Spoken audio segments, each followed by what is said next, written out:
yo creo. Nos quedamos acá, ¿no? En establecer la existencia de un brote. ¿Sí, no? Ya, está bien.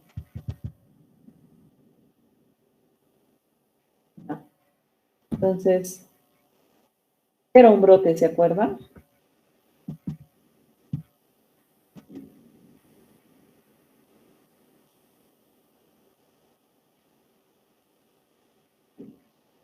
Chicos, ¿se acuerdan que era un brote?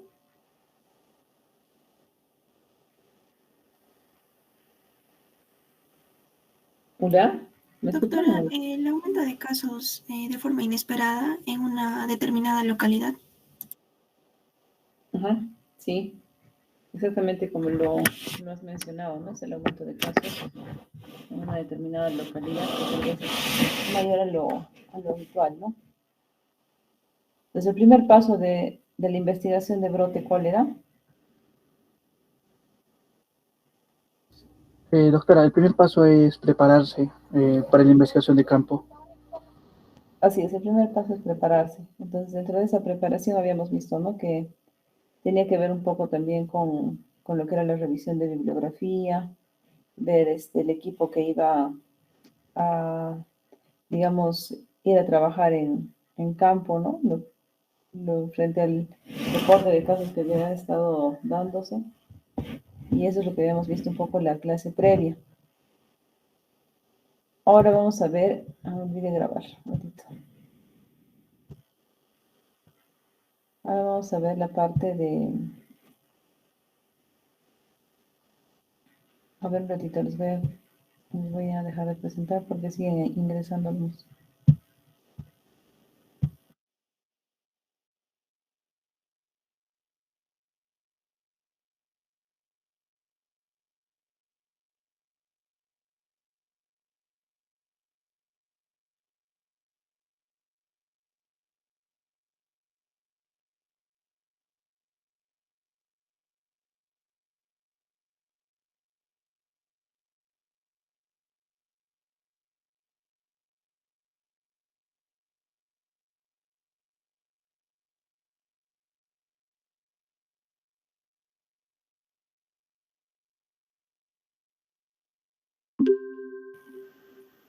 Ya ahora sí creo que está mejor ahí.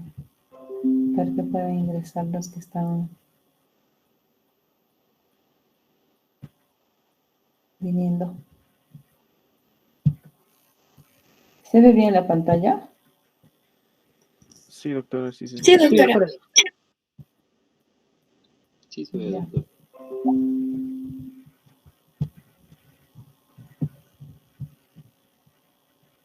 Ya. Para que pueda dejar ingresar los que están entrando.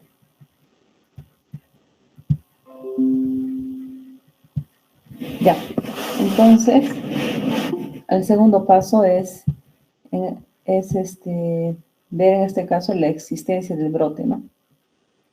Lo que se había determinado inicialmente.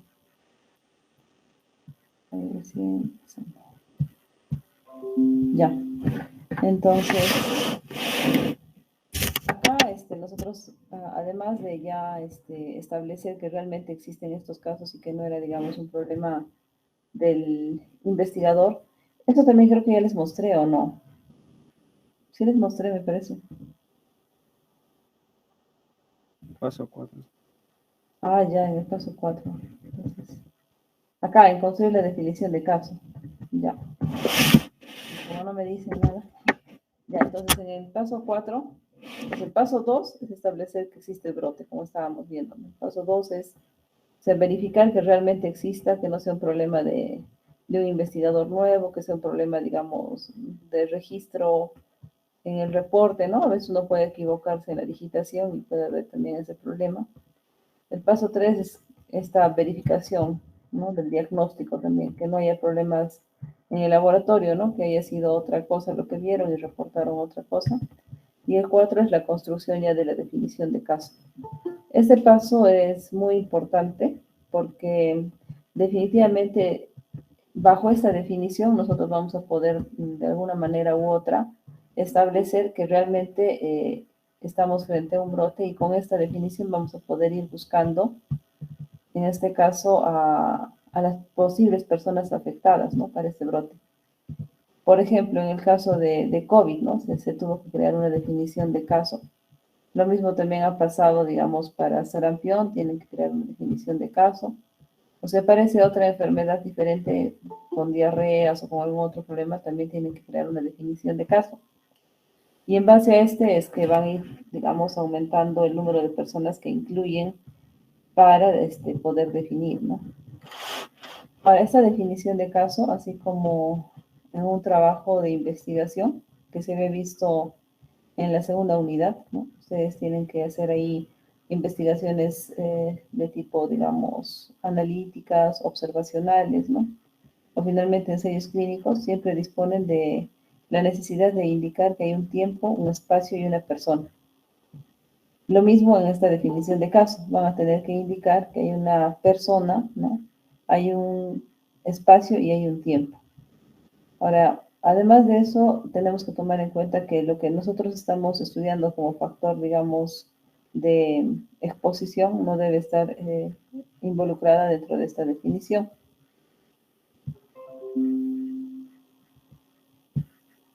Entonces, la definición de caso puede ser de tres tipos, ¿no? La definición básica es el caso sospechoso o caso posible. Una definición un poco más avanzada y más elaborada va a ser la definición de caso probable. Y una definición que ya prácticamente no tiene dudas para, digamos, la evaluación es la definición de caso confirmado. Entonces, veamos a qué se refiere, por ejemplo, la definición de caso sospechoso o posible. Esta definición puede definirse solo como la presencia de algunos signos o síntomas con las que, digamos, o con lo que inicialmente, digamos, se pudo haber reportado por el médico tratante o por la primera persona que vio, digamos, a personas con COVID-19, ¿no? Por ejemplo, en el año 2019 en China, podían tal vez solo pensar que es una persona que tiene fiebre, tos y cefalea, ¿no? O tal vez solo fiebre y tos, pero no había ninguna otra manifestación clínica asociada. En la definición de caso probable, quiere decir que ya hay algún estudio complementario o las manifestaciones clínicas que inicialmente pusimos se afinan un poco más, pero aún no tenemos la confirmación de laboratorio. Es así, por ejemplo, que acá podrían entrar personas que no solo ya tienen para COVID-19, digamos, tos, fiebre, ¿no? Sino pueden entrar personas que además se les agrega diarrea, que además se les agrega, digamos, alteración en el gusto y en el olfato, anosmia o ageusia, pero que en este caso pueden traer tal vez alguna radiografía, alguna ecografía, donde pueda mencionar que hay algunas lesiones pulmonares, ¿no? Sugestivas del diagnóstico de COVID-19. Ese es un caso probable. Mientras que el caso confirmado ya va a ser una persona con todas las manifestaciones que hemos ido, digamos, afinando en el transcurso del tiempo, pero que en este caso ya me indica por una prueba molecular, por una prueba antigénica, ¿no? O finalmente por una prueba rápida, como era al inicio de la pandemia, que era, digamos, determinado como caso confirmado. Vean, ¿no? Es una diferencia entre la elaboración de lo que es un caso sospechoso posible, a un caso probable y a un caso confirmado. Entonces, esto de acá, por ejemplo, es algo que va pasando en el tiempo. A veces, no todas las personas inmediatamente gozan de una prueba de laboratorio, entonces no pueden ser casos confirmados. O a veces tienen, digamos, algunos exámenes auxiliares, con lo cual, digamos, pueden pasar a ser casos probables. Pero a partir de esa definición es que nosotros vamos a empezar a captar a las personas y a buscarlas, ¿no? Para tratar de hacer, digamos, las acciones posteriores para que no haya diseminación de la enfermedad. Ahora, ¿se acuerdan que les mencionaba también del caso primario, del caso índice, ¿no? En la clase previa, donde el caso primario era el primer caso identificado del brote, ¿no? Era en la curva epidémica que les había mostrado, ¿no? El primer caso que había aparecido, a pesar de que no haya sido tal vez informado inicialmente ni notificado inicialmente por el personal de salud, ¿no? es el caso que nace ya de la investigación epidemiológica propia. Están investigando las personas que puede estar sucediendo y justo sale que este caso apareció antes que el caso incluso que fue reportado a la prensa, o que el caso que, digamos, alarmó o identificó como ser caso, digamos, inicial, que ese es el caso índice, ¿no? El caso que alerta, como dice, ¿no? Sobre la presencia de brote. Pero no significa que ese caso sea el primero, porque así, por ejemplo, si ustedes ven el COVID-19, que es lo más frecuente que, digamos, estamos viendo actualmente, una persona en una familia, por, digamos, tener manifestaciones clínicas como tos, fiebre o alguna molestia adicional, una persona que puede ir a la posta o puede ir a cualquier centro, digamos, de salud, donde se hace una prueba, ¿no? Para COVID. Sale positivo y esa persona, digamos, es la que alarma, ¿no? A toda la población o a toda su casa, en este caso, para que piensen que hay, digamos, un brote de COVID-19, ¿no? Porque está siendo identificado, hacen la evaluación. Sin embargo, en la evaluación se dan cuenta que tal vez hubo un niño, ¿no? Que era menor de edad y que no tuvo manifestaciones clínicas, fue asintomático. Sin embargo, ese fue el caso primario, ¿no? El que contagió al otro que ya hizo síntomas y así sucesivamente se contagió toda la familia, ¿no? Pues el caso índice no es lo mismo que el caso primario, ¿no? Eso hay que tratar de diferenciar. Y la población expuesta, en este caso, sería toda la familia, ¿no? Que estuvo en exposición al factor de riesgo para el contagio. En este caso sería la persona que tuvo, digamos, manifestaciones clínicas de COVID y todos estuvieron expuestos, ¿no? Eso también puede cambiar, digamos, en otra enfermedad, ¿no? En otra enfermedad como sarampión, también el caso índice no necesariamente va a ser el caso primario, a veces puede ser que coincidan, pero no siempre. Y la población expuesta puede ser toda la población que está en el centro de salud atendiendo, ¿no? A esta persona y que tal vez no guardó ninguna medida de seguridad porque ese fue su factor de riesgo, ¿no?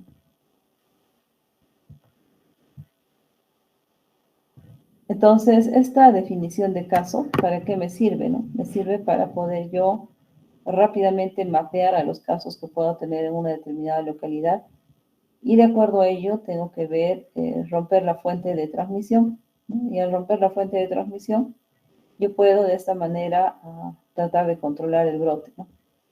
Cuanto más rápido lo haga, va a ser mejor, ¿no? Porque voy a poder hacer esta actividad. Entonces, el caso posible, acá, en este ejemplo, se toma en cuenta como una persona que tiene cólicos y diarrea. Al menos 3 deposiciones en un periodo de 24 horas. Así definen ellos diarrea.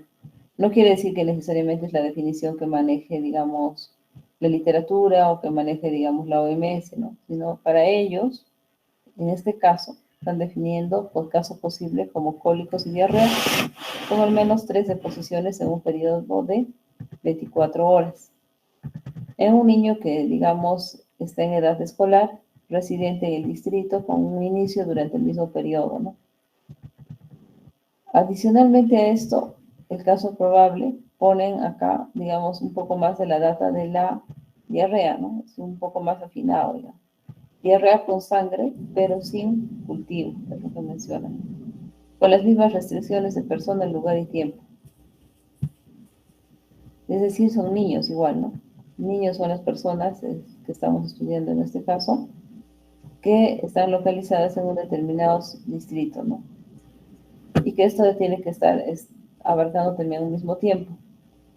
Que para el ejemplo va más o menos en el mes de noviembre del año 90. Y el caso confirmado sería cuando ustedes ya aíslan, ¿no? A la gente, al microorganismo que causa esta diarrea con sangre, que aquí es la E. coli O157H7, ¿no? Este E. coli, ¿qué es lo que produce, saben?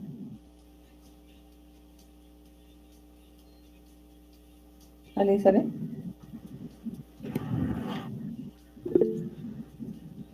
Sí, Andrés. Doctora, creo que está relacionado con el síndrome hemolítico urémico. Así es, ¿no? Acá dice eso también. Pero es exactamente, no está localizada con ese famoso SHU, ¿no? Como dicen, el síndrome urémico hemolítico. y que en este caso, digamos, es la que localizaron en esta diarrea con sangre o diarrea de tipo disentérica.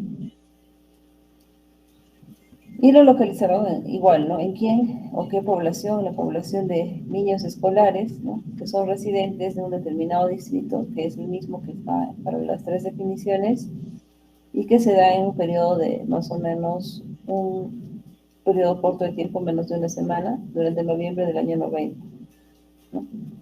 Vean que las definiciones cambian, ¿no? Lo mismo que les decía en el caso de COVID, en este otro caso también están variando las definiciones. Caso posible, caso probable y caso confirmado, ¿no? Eso siempre van a verlo en toda ficha de investigación epidemiológica, siempre va a tener las tres partes.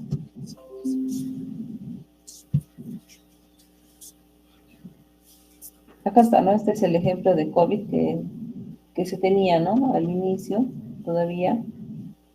El caso sospechoso tenía varias definiciones, ¿no? Ven que es la última escala que estaba acá, aquí, esta.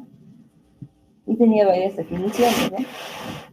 Persona con infección respiratoria aguda, fiebre acompañada de cualquier otro signo o síntoma respiratorio, por ejemplo, tos, dolor de garganta, dificultad para respirar, y sin otra etiología que explique la presentación clínica y un historial de viaje o haber viajado en un país, ¿no? Área o territorio con transmisión local.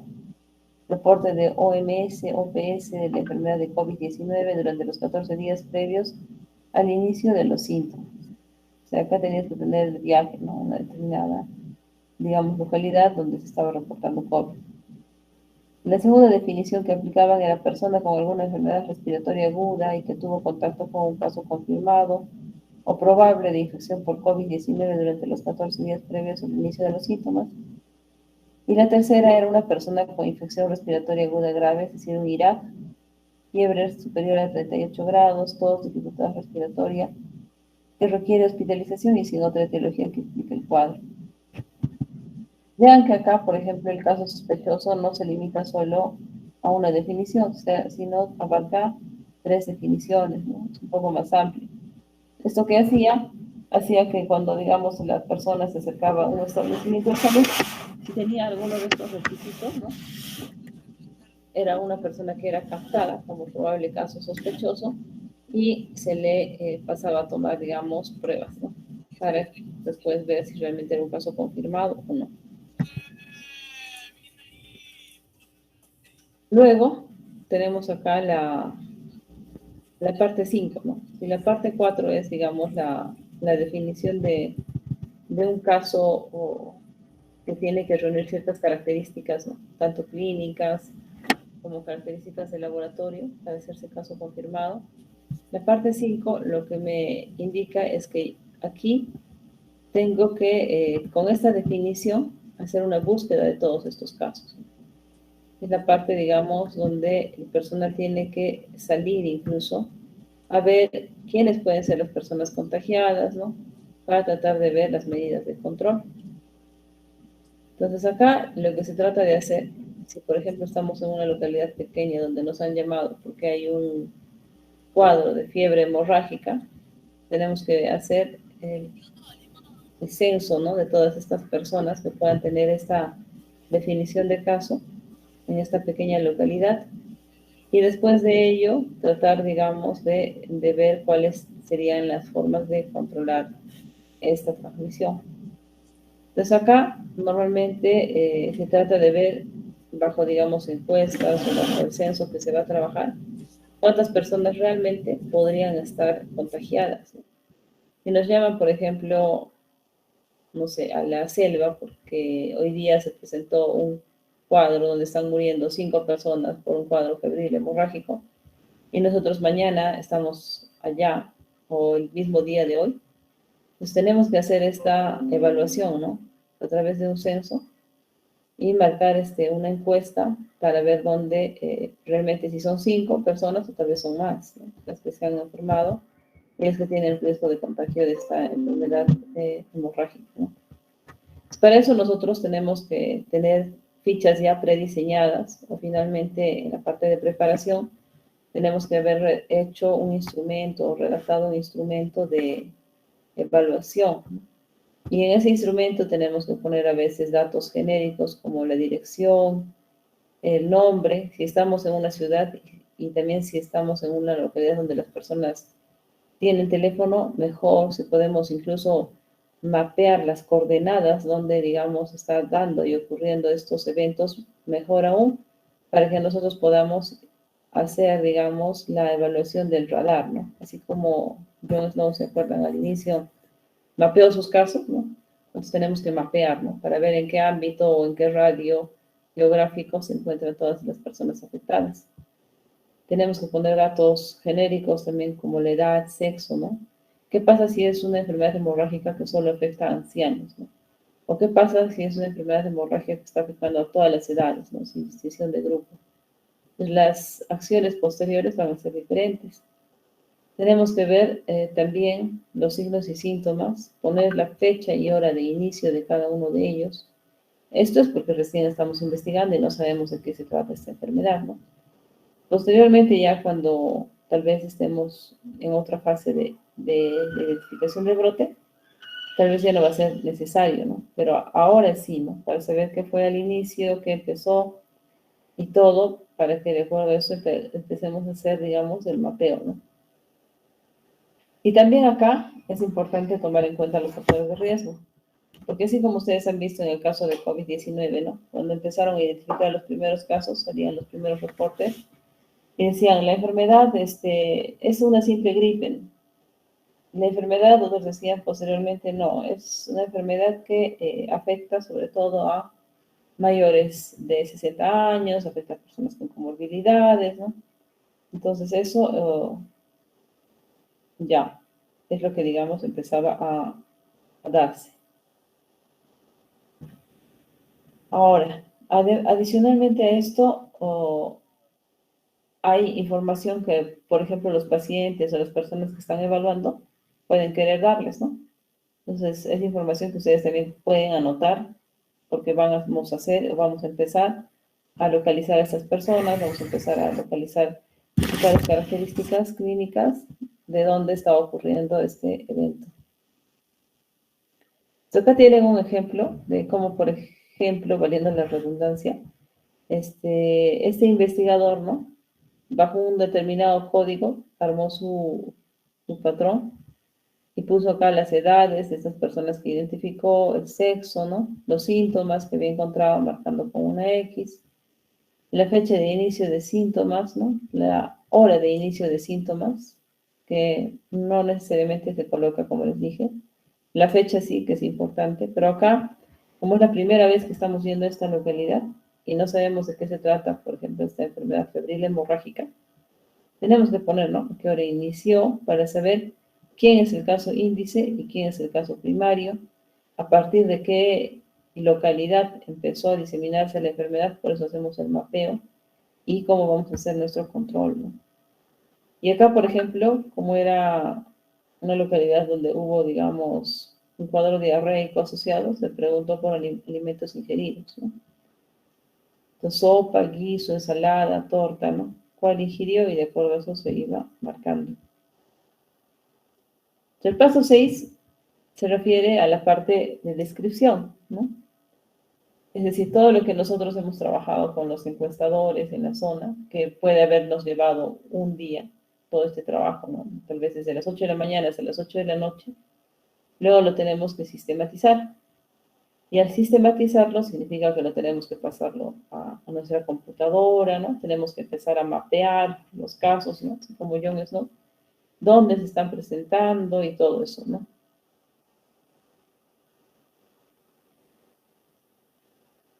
Entonces, esa parte es tal vez la parte más importante, ¿no?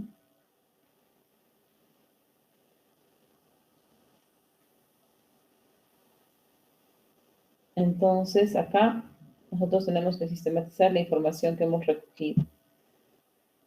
Y como dice acá, a partir de esto nosotros vamos a sacar tal vez los tiempos, ¿no?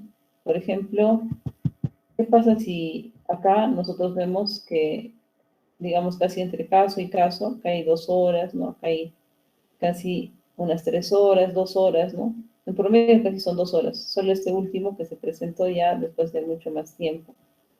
Pues acá, por ejemplo, nos puede tal vez llevar a pensar que el tiempo de incubación a partir de lo que comieron, porque son, digamos, todos presentados entre el día 1, 2 y 3, es un tiempo de incubación corto, ¿no? Que tal vez no va más allá de 7 horas. Y el agente, en este caso, estaría causando este brote de ETA, enfermedad tóxico alimentaria, puede ser un agente que tenga que ver con este tiempo de incubación. Y eso nos puede llevar a generar una hipótesis, ¿no? De cuál puede haber sido, digamos, el evento y cómo se desarrolló, ¿no? Es algo así como que cuando ustedes han visto en las series policiales, ¿no? Los investigadores, los policías empiezan a buscar todas las evidencias, ¿no? Del caso. En la parte epidemiológica de investigación de brote, ustedes también empiezan a buscar todas estas evidencias, ¿no? Dónde estaba la persona, qué hizo, con quiénes se encontró, todo esto, ¿no? Dónde prepararon la comida, cómo prepararon la comida, o sea, detalles así muy finos que empiezan, digamos, a salir y que se empiezan a sistematizar. Entonces, acá para sistematizar esta descripción hay también claves, ¿no? Uno tiene que sistematizar la descripción a través de, primero en personas, ¿no? Luego en el lugar y luego el tiempo. La parte más sencilla por la que uno empieza es por la persona, ¿no? Entonces acá empezamos a sacar algunas medidas, como son las tasas de ataque. Empezamos a elaborar, ¿no? Una tabla de frecuencias donde ponemos signos, síntomas, factores que puedan ser asociados a la enfermedad, como por ejemplo, tal vez comorbilidades, ¿no? Edad, sexo. Empezamos a hacer nuestro mapa, que es lo que les decía, ¿no? Dibujamos tal vez todo el mapa de la localidad, o si tienen una computadora, vía computadora, ¿no? Agarran algún programa, como ArcGIS o algún otro, y mapean todo esto, o el mismo Google. Y al final hacen tendencias, ¿no? Para ver la curva epidémica.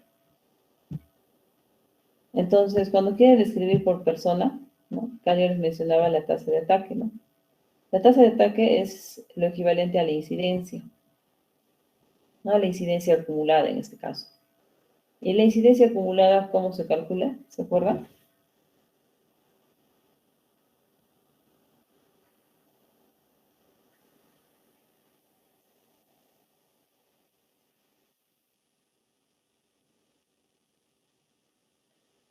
Chicos, ¿qué era la tasa de incidencia?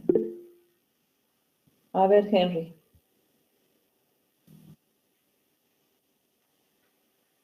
Número de casos por todo el tiempo. Por el tiempo de enfermedad sería, doctor. Perdón, ¿por el tiempo de qué? Por el tiempo de enfermedad de los casos. Ya, a ver, Peter. Este sería el número de casos nuevos en un determinado tiempo sobre el número de personas que tienen riesgo. Ya es el número de casos, ¿no? Sobre el total de las personas que se encuentran en riesgo de adquirir una enfermedad, ¿no? El número de casos nuevos, como dicen, ¿no? La incidencia está relacionada a casos nuevos. La prevalencia está relacionada al total de casos que tienes ahora, ¿no? Por ejemplo, si me dicen cuál es la incidencia de COVID, tendría que decir, ¿no? Son los casos nuevos que se han presentado del día, digamos, de ayer para hoy día, ¿no? Y los casos totales estaría solo contando como prevalencia, que sería el total de casos, ¿no? Entonces acá lo mismo, la tasa de ataque lo que saca es la incidencia, es casos nuevos sobre el total de personas que se encontraban en riesgo, o como acá lo está poniendo, personas expuestas por 100, porque era un porcentaje. Adicionalmente pueden sacar una tasa de ataque secundaria, ¿no? Donde están los casos nuevos igual sobre las personas que estuvieron expuestas al caso primario. ¿Y qué era el caso primario? Era el primer caso de todos los casos. Luego seguía el caso índice, pero el primero es el primario. Sí, así es, ¿no? Así es exactamente. Entonces está en relación, la tasa de ataque secundaria está en relación digamos, este caso primario. Para eso tienen medidas, ¿no? Tienen este indicador para la evaluación, digamos, de la persona o de la población. Luego tienen que describir el lugar, así como Jon Snow les decía, ¿no? Entonces agarran su mapa, por ejemplo, este es el mapa de Gran Bretaña, donde reportan, digamos, la presencia de un brote y donde, digamos, los casos que que aparecen están en puntos rojos, ¿no? Como casos confirmados, y ponen también en puntos azules, pero los puntos azules son personas que aún no tienen prueba confirmada, ¿no? O que no se les hizo pruebas. Entonces acá empiezan a ver, ¿no? Geográficamente dónde están estas personas, en qué lugar, ¿no? Y pueden empezar a determinar, ¿no? Que tal vez hay características comunes que comparten todas ellas, ¿no? Estas de acá tal vez están más alejadas, pero tal vez todas fueron, no sé, a una fiesta, tienen que ver, ¿no? Esas características, por ejemplo, para poder identificar. Por eso les decía, ¿no? Que es como, digamos, la tarea de un detective, donde ustedes tienen que preguntar a cada una de estas personas, ¿no? Todas ellas, qué hicieron, con quién estuvieron, ¿no? Todo, todo, todo, para poder identificar dónde se contagiaron, ¿no? Tal vez estuvieran todos en una fiesta que fue en la localidad acá, ¿no? Una fiesta COVID y todos se fueron después a sus casas. O viajaron, ¿no? O fue, digamos, otro evento, ¿no? Un matrimonio, todos asistieron a un matrimonio y todos comieron alimentos contaminados. O no sé si ustedes se acuerdan, también había hace más o menos unos, era 5 años, 7, un accidente también de intoxicación tóxico-alimentaria en unos niños en lo que es Huancarani, ¿no? Fallecieron varios de ellos. Pues mapearon igual, ¿no? Hay que mapear y dónde estuvieron, qué hicieron y eso puede ser fatal, como en este caso, ¿no? Que hay muertos. O finalmente puede ser que tal vez no haya ningún muerto, pero personas internadas, hospitalizadas, ¿no? Y eso tienen que hacerlo rápido, ¿no? No pueden demorar demasiado. Pues acá localizan geográficamente dónde están las personas, digamos, enfermas y dónde están los susceptibles y los que están en riesgo de contagio. Y la última parte es ver el tiempo, ¿no? Y para el tiempo lo que pueden hacer es usar tendencias, ¿no? Ahí ustedes en la parte estadística seguro han visto también que pueden hacer, por ejemplo, una línea de tiempo, ¿no? Desde, no sé, desde que inicia el evento hasta hoy, cuántos casos se van presentando y van mapeando, ¿no? Y en esta línea de tiempo aparece lo que es la llamada curva epidémica, ¿no? En la curva epidémica nosotros empezamos a graficar, ¿no? Cuántos casos empiezan a aparecer a través de los días que digamos, estaban enfermas las personas, o meses. Más allá de eso no va, ¿no? Por lo general es días y en algunos casos meses, ¿no?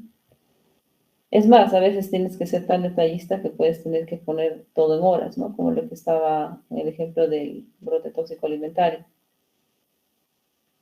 Entonces ahí hay que determinar qué tipo de curva es la que tienes, ¿no?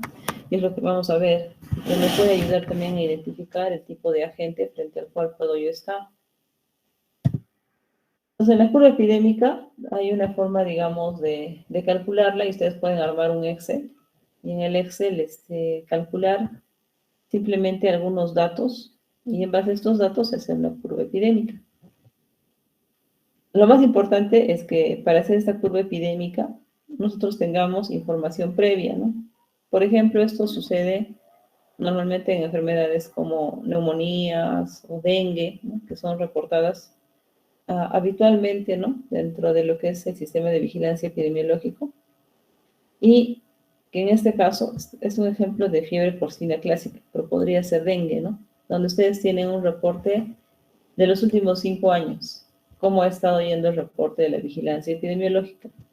Agarran esos últimos 5 años, ¿no?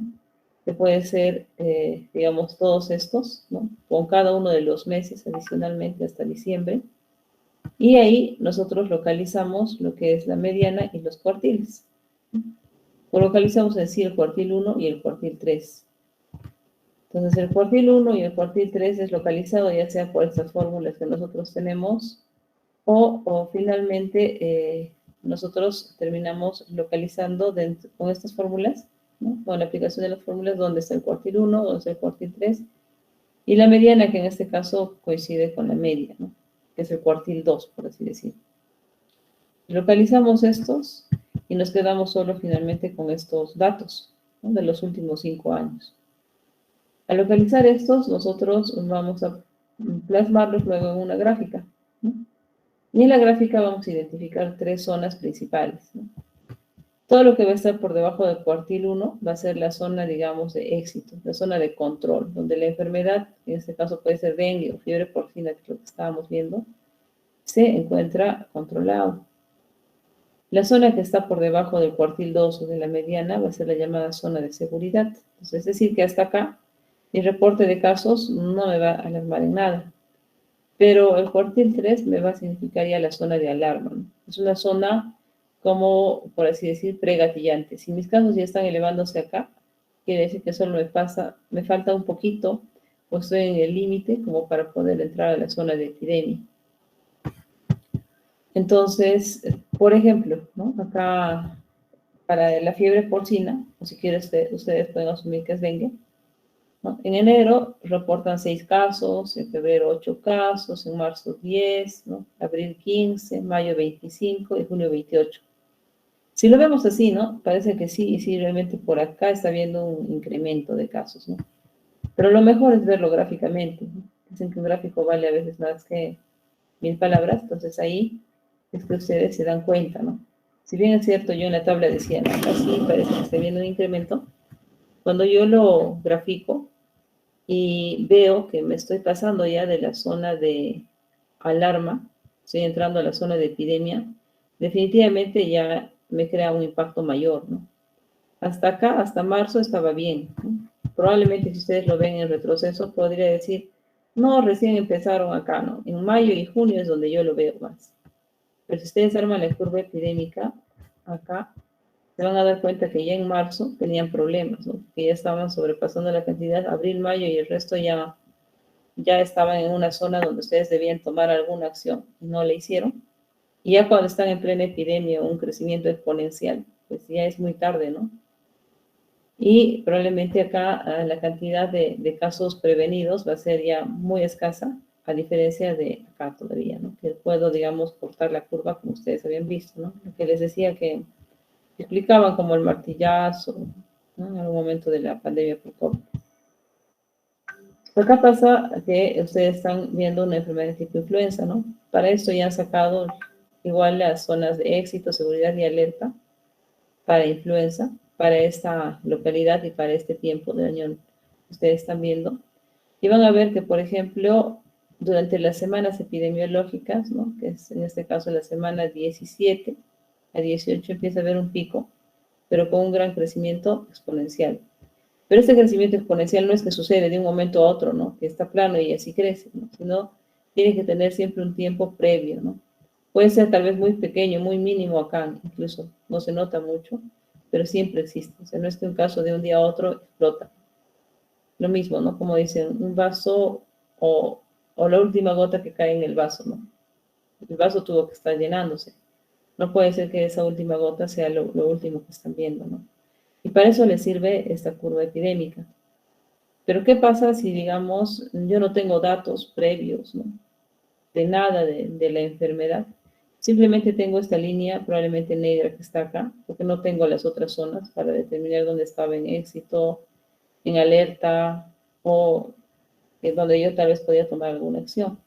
Pues como tengo solo esta curva negra, es muy evidente que acá está todo tranquilo, pero acá ya está habiendo un pequeño incremento, ¿no? Que tal vez no le presto atención, y acá hay mayor incremento, hasta que se da este gran crecimiento, ¿no? Lo mismo pasa acá, ¿no?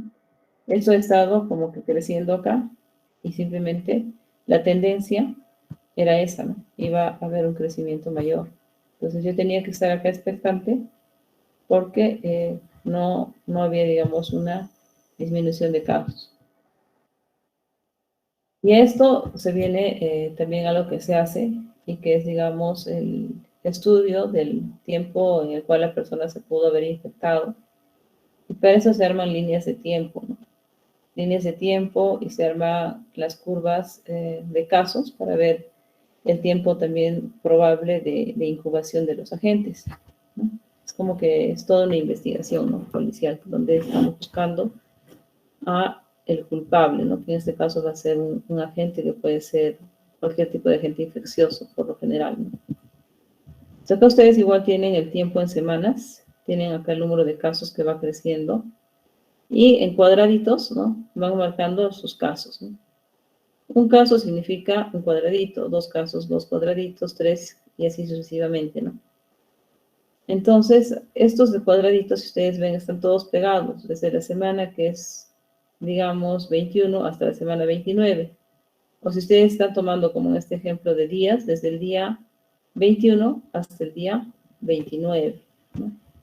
Entonces acá, digamos, yo tengo que saber cuál es el tiempo de incubación de la gente si es que yo ya identifiqué, ¿no? Si identifiqué a la gente y es, digamos, no sé, dengue, dengue tiene un tiempo de incubación que puede ir entre lo que es 7 a 14 días, ¿no? En promedio. Entonces 7 es el número mínimo y 14 es el número máximo. 7 le tendría que restar acá, ¿no? Que es el, digamos, mínimo periodo de incubación. Y 14 tendría que restarle acá, que es el máximo periodo de incubación, ¿no? Desde el último caso que aparece. Y en el tiempo que, digamos, se entrecruzan estos dos, ¿no? Acá, es el momento probable donde esta persona realmente estuvo expuesta y en riesgo de contagio, ¿no? Así es como se hace esa línea de tiempo. O en este ejemplo, ¿no? Que ustedes tienen, digamos, un tiempo mínimo de incubación para este agente que es 5 y uno máximo de 15 días, igual, ¿no? A partir del último caso y del primer caso, se hacen las diferencias y queda este tiempo que es el, digamos, probable momento de exposición. Y el tiempo de duración del brote va a estar medido en este caso por el número de días, número de meses, ¿no? Que dura desde que inicia el primer caso hasta que registran el último caso, ¿no? Es la duración del brote. Ahora, lo siguiente es ver, digamos, cuál es el agente, ¿no? En este caso, aquí nosotros sabíamos quién era el agente, ¿no? Podemos hacer esta, digamos, identificación con líneas de tiempo para ir a buscar a los posibles contactos, ¿no? Y hacer el cerco epidemiológico. En cambio, acá nosotros tal vez no sabemos quién es el agente y es lo que nosotros tenemos que empezar a descubrir, por así decirlo. Y para eso nosotros tenemos formas de transmisión de los agentes, ¿no? Si bien es cierto, cuando han hecho, digamos, microbiología o cuando han hecho parasitología, ustedes han prestado mayor atención, digamos, al cuadro clínico, ¿no? Al tratamiento de los agentes infecciosos. Acá ustedes le prestan mayor, digamos, atención a la forma de contagio, ¿no? Es algo así como lo que pasó en COVID, ¿no? En COVID al inicio había una desesperación, ¿no? Todavía ahora probablemente, de la forma de contagio de que se transmite digamos, monedas, se transmite por la mano, se transmite, o sea, había una gran desesperación en ese sentido, ¿no? Había mucha gente que, digamos, salía vestido con todo, un arsenal, ¿no? Y todavía hay algunas personas, pero ya es menos, ¿no? ¿Por qué? Porque se había visto que tal vez el modo de transmisión se podía leer de esa forma, ¿no? Sin embargo, progresivamente ya se ha visto que no necesariamente es así. Entonces, eso sale de esto, ¿no? De cómo se transmite, ¿no? Hay agentes que ya sabemos cómo se transmiten, ¿no? Como por ejemplo sarampión, que se transmite por aerosoles, ¿no? Hay, digamos, infecciones nosocomiales, bacterias resistentes que se transmiten por contacto, ¿no? Y así sucesivamente. Entonces, acá son tres formas, las principales en la transmisión, ¿no? Una que es la llamada fuente común puntual, otra que es la transmisión de persona a persona, y la última es la fuente común continua. Pues la fuente común puntual, ¿no?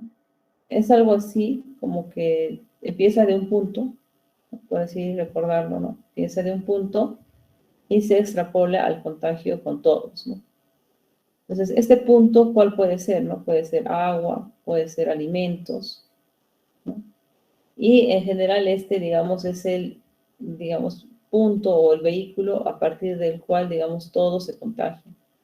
Lo más frecuente acá es, por ejemplo, enfermedades que se transmiten por agua, ¿no? Pueden ser las enfermedades diarreicas, y en este caso puede ser algún agente, ya sea bacteriano, viral, que se transmite por agua, ¿no? Por ejemplo, en el caso del cólera, ¿no? Pues tienen que transmite por agua contaminada, ¿no? Alimentos contaminados. Es parte digamos, de ese consumo, de ese contacto con el agua contaminada, y se disemina a todas las personas, ¿no? Que estuvieron cerca a ese contacto.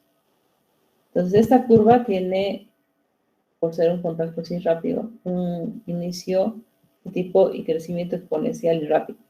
Rápidamente crece, como ustedes ven, acá hay una pequeña grada, otra, y llegan al ascenso. y luego nuevamente están bajando, ¿no? Y ya es más esporádico. Pero puede darse de esa manera, porque los casos se explotan muy rápidamente, ¿no? Acá están teniendo 6 casos, pasan a 8, de ahí a 16, y ya que es el acme o el pico de la curva, empiezan a bajar progresivamente, ¿no? En el transcurso de los días.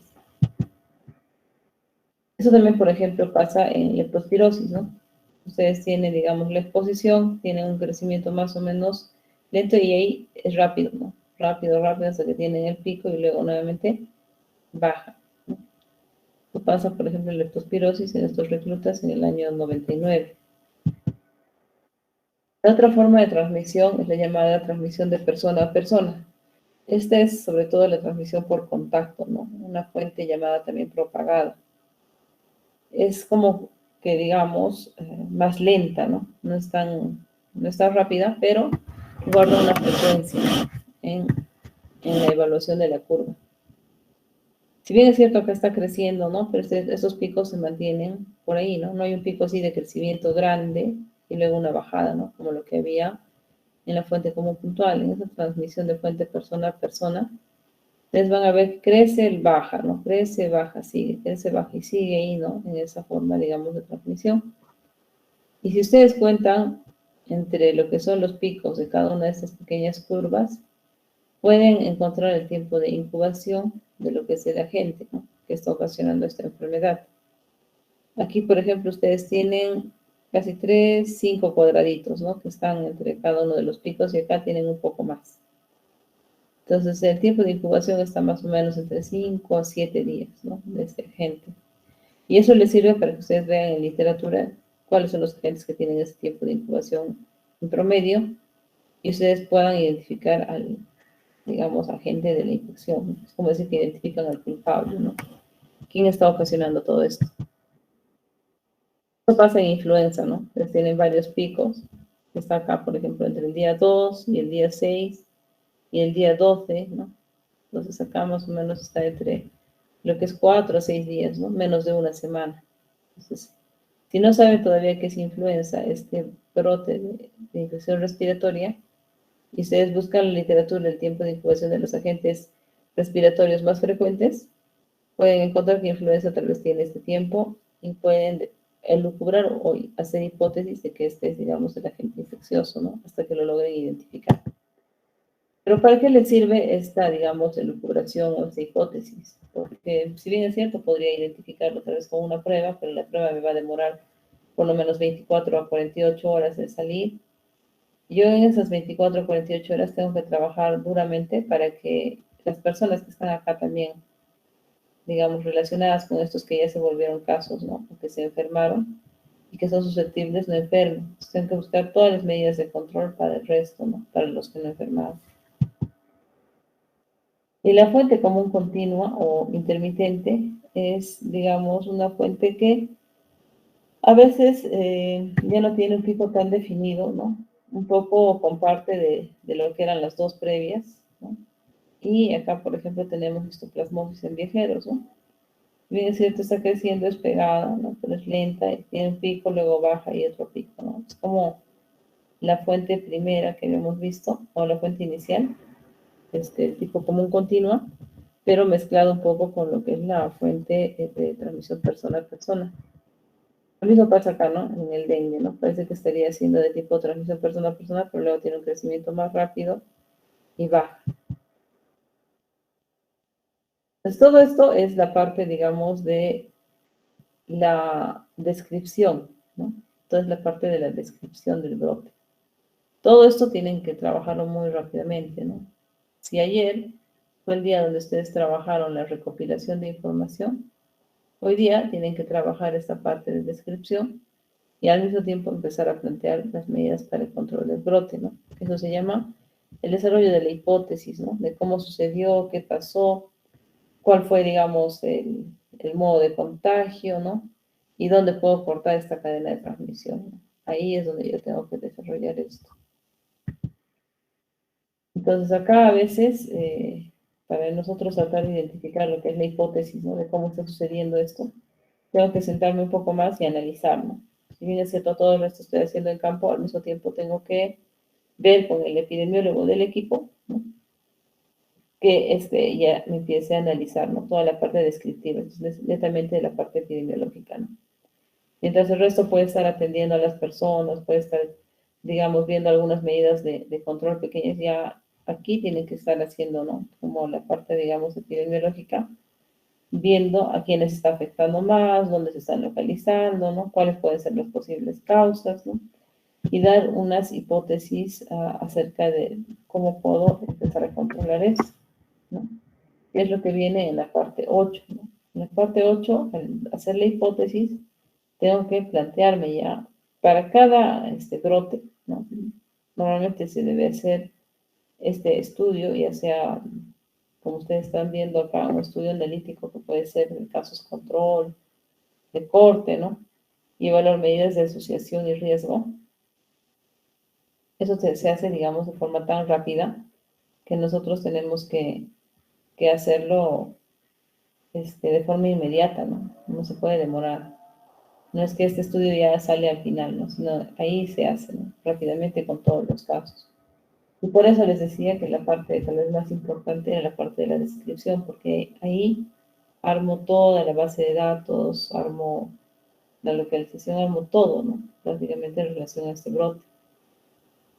Y ya luego simplemente comparo hallazgos, ¿no? Afino algunas cosas, mejoro ahí la información para que el equipo que está yendo conmigo al campo implemente todas las medidas de control, ¿no? Que pueden ser en base a las sugerencias hechas u otras, entre todo el equipo se vea y se coordine, ¿no? ¿Cuál es la mejor acción de intervención para el control del brote? Esto, por ejemplo, no pudo pasar en el caso de Wuhan, en China, y al fallar todas las medidas de control probables, se extendió y se convirtió ya no solo en un brote de tipo epidémico, sino en, digamos, una pandemia, que es lo que tenemos actualmente, ¿no? Y otra parte, sin dejar de ser importante, es la comunicación, ¿no? Durante todo ese tiempo tienen que empezar a comunicar los hallazgos, ¿no? Ver cómo se trata a las personas y cómo, digamos, hay medidas para que se controle este brote, ¿no? Acá tienen algunos ejemplos, ¿no? Esta es la investigación, digamos, de un brote de dengue en el distrito de Yurimaguas, en Loreto, en la prácticamente última semana del año, ¿no? Es decir, justo en la semana de Navidad, Año Nuevo, empieza justamente a reportarse la presencia, digamos, de casos de dengue, ¿no? Si bien es cierto, Yurimaguas es un lugar donde se reporta habitualmente, digamos, casos de dengue, para esta semana, ¿no? Que más o menos sacan, que finalmente ha sido entre la semana 41 y 52, se reportan más casos de lo que son habitualmente, ¿no? Y eso hace de que haya incluso 2 personas fallecidas, ¿no? 2 defunciones, y se vea que en la curva epidémica hay en general un crecimiento de estos casos. ¿Y qué es lo que hacen, no? Las personas acá al identificar este brote, por ejemplo, toman acciones como estas de acá, ¿no? Es un ejemplo, ¿no? Para el control del dengue, ¿no? Se reúnen en equipo y dicen, no, vamos a recoger los criaderos, vamos a hacer el seguimiento a personas con diagnóstico de dengue, o vamos a tener un tratamiento espacial, vamos a hacer cerco entomológico durante noviembre, diciembre, ¿no?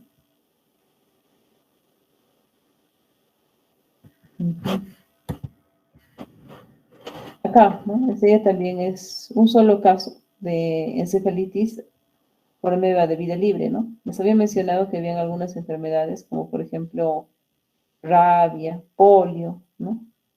Que con un solo caso a mí me alertaba de un brote. Lo mismo pasa con estas amebas de vida libre. Un solo caso reportado en lo que es la primera semana de este año, 99,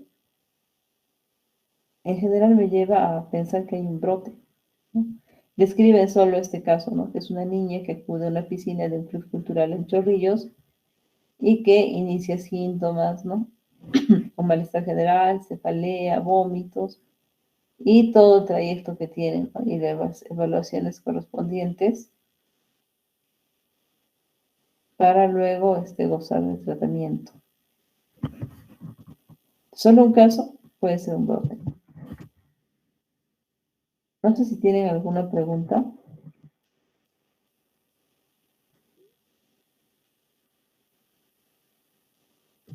¿Mm? ¿Chicos? Doctora, buenas tardes.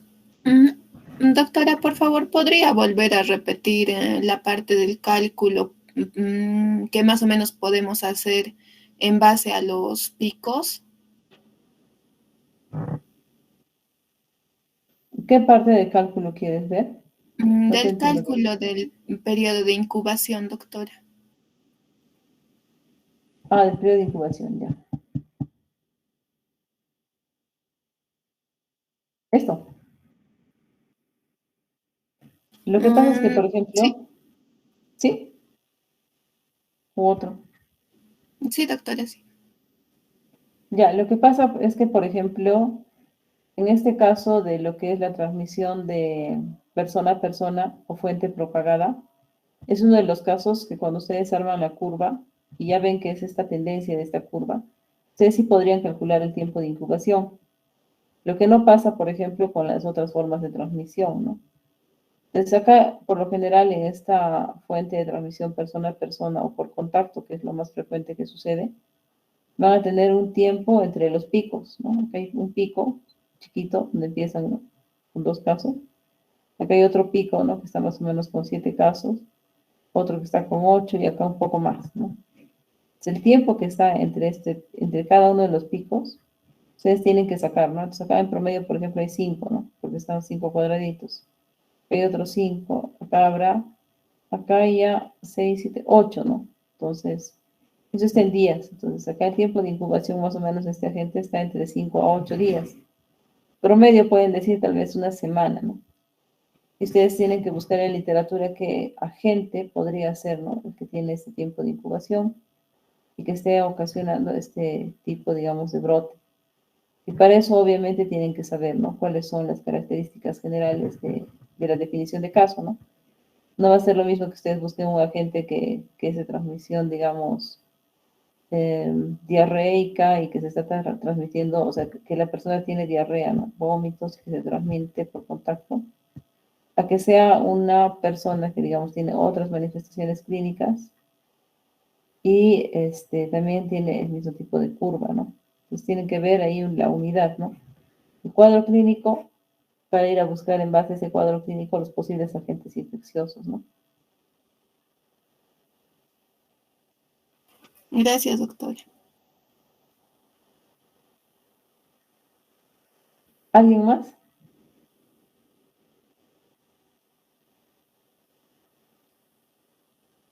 Bueno, en todo caso, sí, Edgar. Doctora, buenas tardes. ¿Me puede escuchar bien? Sí. Doctora, con respecto a lo que estaba mencionando al final, que se puede hacer el brote con la aparición de un solo caso, ¿esto tiene que ver con la virulencia de la enfermedad? Si la enfermedad es un poco más virulenta, entonces es posible que sea peligrosa o que tenga que ya alertarse. Sí, pero no necesariamente. Ya miren, ustedes si se acuerdan un poco, esto en la otra clase, ¿no? La mayor parte de estas enfermedades podríamos decir que son virulentas, ¿no? O sea, es que tienen, digamos, en este caso, mayor gravedad. Rabia es una enfermedad altamente grave y letal, ¿no? La persona que se enferma de rabia tiene un riesgo de muerte casi de 80%. Pero, por ejemplo, en el caso de polio no necesariamente eso sucede así, ¿no? No es tan grave. Sin embargo, las secuelas que tiene, lo mismo que está este niño casi, ¿no?, con toda esta armazón y con este apoyo para que camine, no es que haya muerto, pero la secuela que tiene es grave, ¿no? Entonces, esta secuela de alguna manera hace que sea una de las enfermedades con mayor, digamos, discapacidad, ¿no?, que crea a nivel mundial y que creó en alguna época. Entonces, a estas enfermedades, por lo general, se les considera como enfermedades, excepto la sarampión, ya salió, ¿no? Les dije. se les considera como que, digamos, brote, ¿no?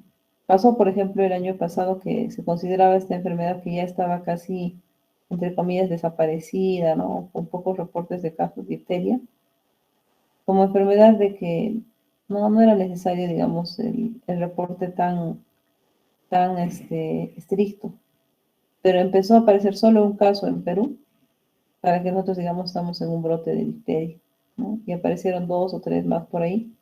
Pues esto llamó la atención sobre todo las coberturas vacunales, ¿no? Pero sí algunas de ellas, como mencionas, por ejemplo, rabia sobre todo, es la que tiene mayor alerta, ¿no? Por el grado de severidad que tiene. Pero no siempre, ¿no?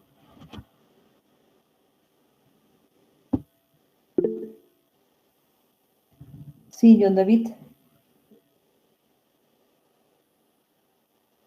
Doctora, buenas tardes. Tengo una duda, doctora. ¿El caso primario ya es un caso confirmado? O sea, para que sea un caso primario ya debe haberse tomado una prueba laboratorial. Ya, mira, tal vez acá. Sí puede ser acá, ya. El caso primario normalmente es un caso confirmado, ¿ya? El caso índice también es un caso confirmado. Esta curva se arma en base a casos confirmados. No es la curva epidémica, que se habla en base a casos confirmados. Eso es, ¿no? Sin embargo, ustedes pueden tener una curva, ¿no? Cuando todavía tal vez no tienen tantos medios, no sé, de cultivo o de identificación. ¿Qué tal ustedes estaban en la selva, donde no preveyeron, ¿no? Al llevar algún tipo de identificación, o sí la llevaron, pero lamentablemente tienen que mandar sus muestras a otro centro porque todo lo que hicieron resultó negativo. Entonces ustedes arman una curva, pero arman una curva que es de sospechosos. Entonces, en los sospechosos sí, obviamente es mucho más burdo, ¿no? O burda la evaluación porque ustedes están poniendo a todos, ¿no? Y de ahí pueden haber personas que no tengan la enfermedad y otras que sí, ¿no? Pero pueden hacer eso. Pero normalmente cuando uno habla del primer caso, estos son confirmados, ¿no? El primario tanto como el índice.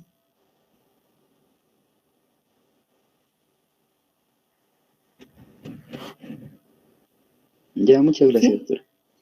¿Sí? Sí, doctora. Ya. Ya dirá, a ver, va levantando la No, mano. doctora, gracias, doctora. Doctora, buenas tardes. Con respecto a la definición de casos, doctora, usted nos mencionó que habían 3, confirmado, probable y sospechoso posible. Pero, por ejemplo, que yo recuerde, por ejemplo, he encontrado en la poliomielitis que hay 5, sospechoso, probable, confirmado, compatible y descartado. Y mi pregunta es, ¿en qué casos yo puedo aplicar, digamos, todas esas categorías o por qué se hace esto? Eso es lo que me confunde un poco, doctora. Ya, no, lo que pasa es que, digamos, hay algunas enfermedades que pueden tener ciertas particularidades, ¿no? Por la forma de historia natural de la enfermedad que tienen cada una de ellas. Pero normalmente es esto, ¿no? Esto es lo que, digamos, prima actualmente, ¿no? Prima actualmente porque es más sencillo, por así decir, de entender. Ustedes se fijan en la ficha epidemiológica de todas las enfermedades que se notifican, que actualmente son más o menos 119, todas tienen este comportamiento, ¿no? Salvo algunas salvedades, que pueden tener algunas particularidades adicionales, pero la mayor parte sí queda ahí, y es por la historia natural de la enfermedad, ¿no? Y es más sencillo de entender. Gracias, doctora. Sí, Julissa. Doctora, buenas tardes. Tenía una duda. ¿Existiría algún caso en donde las enfermedades que sean transmitidas por vectores también pueden ser transmitidas por contactos?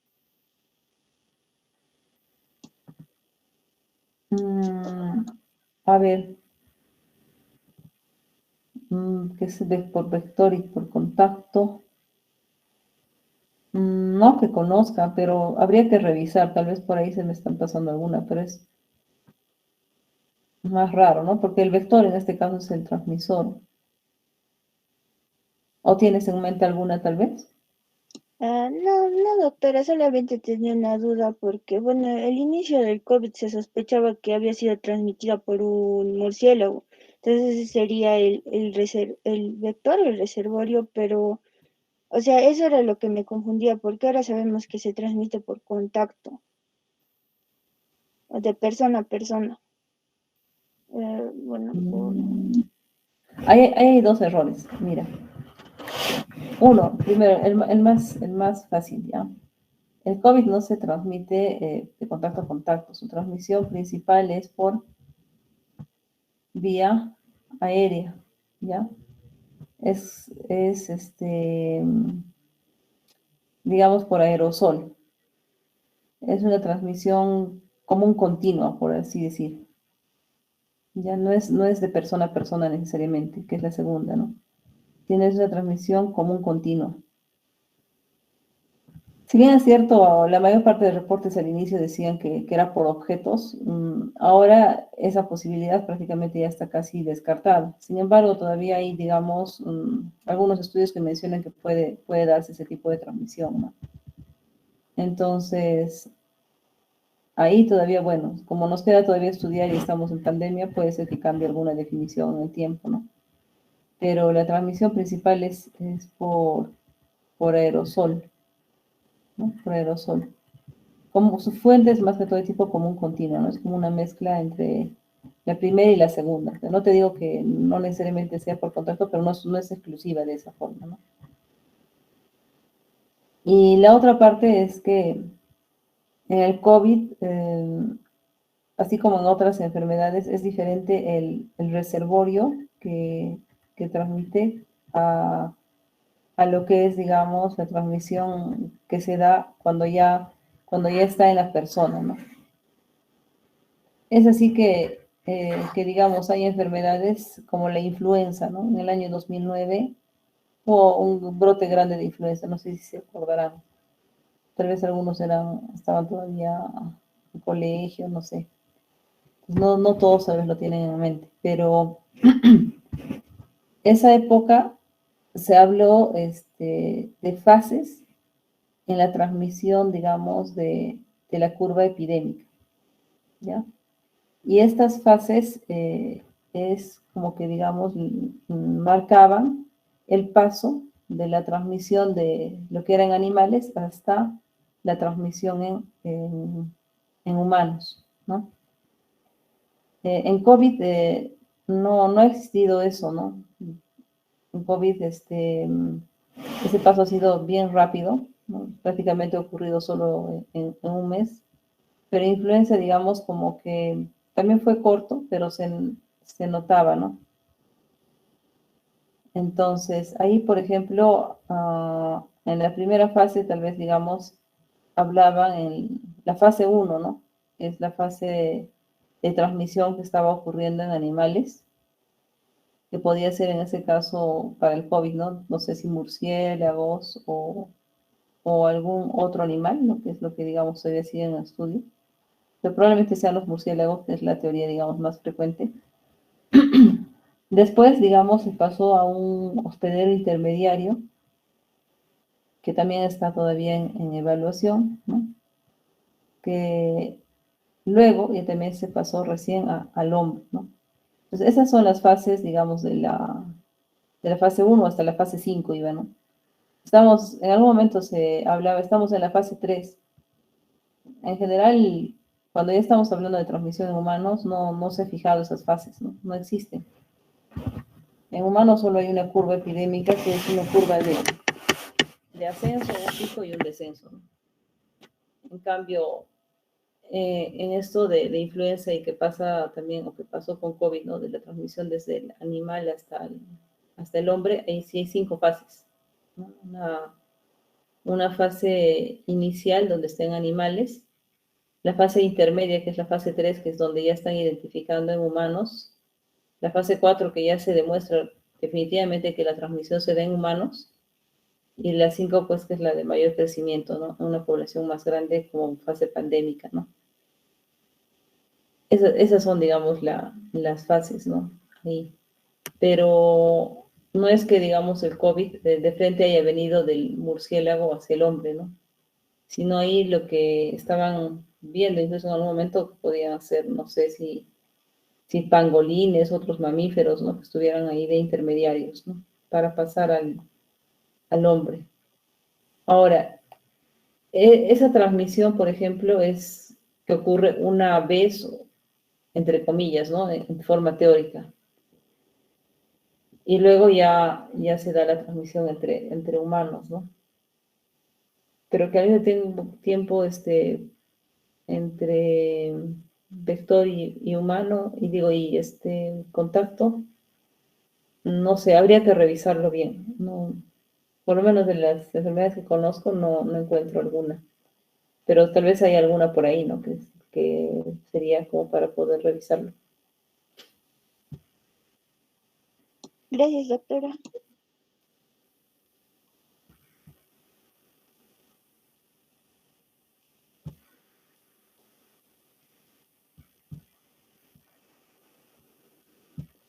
Ya. Les he dejado un video, ¿han llegado a verlo?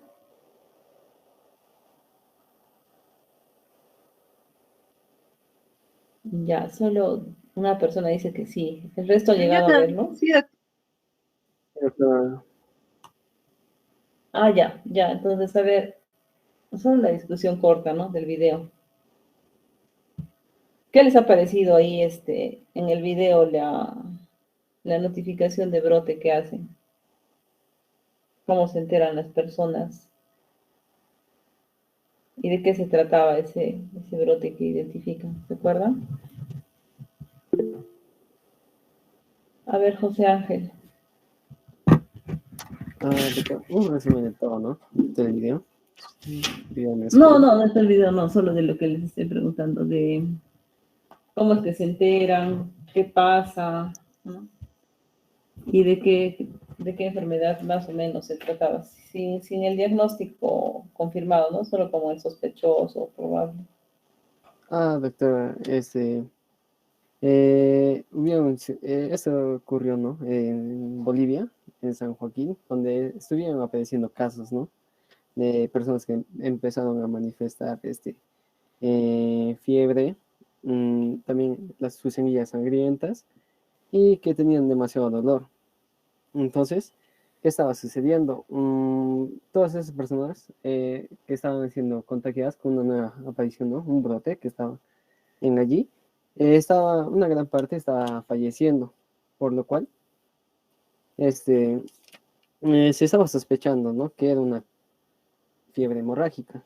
Entonces, hay un grupo de investigadores que comienzan a hacer, o sea, su trabajo. O sea, el grupo de investigadores está conformado por distintas disciplinas, ¿no? Como ya se ha mencionado, y comienzan sobre todo en un inicio, a hacer un reconocimiento y recolección de datos, sobre todo a partir de las muestras de sangre de los pacientes, ¿no?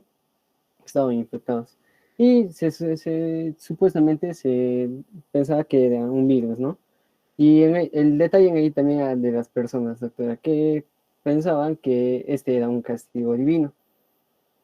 Eso era la creencia de las personas, y a la cual le habían llamado el tifus negro. Y bueno, los investigadores, o sea, siguen todo el proceso, ¿no? Que hemos visto. Y bueno, comienzan a indagar sobre cuál es la causa que esté causando la enfermedad, cómo se está transmitiendo esta enfermedad. O sea, y comienzan a recolectar más datos.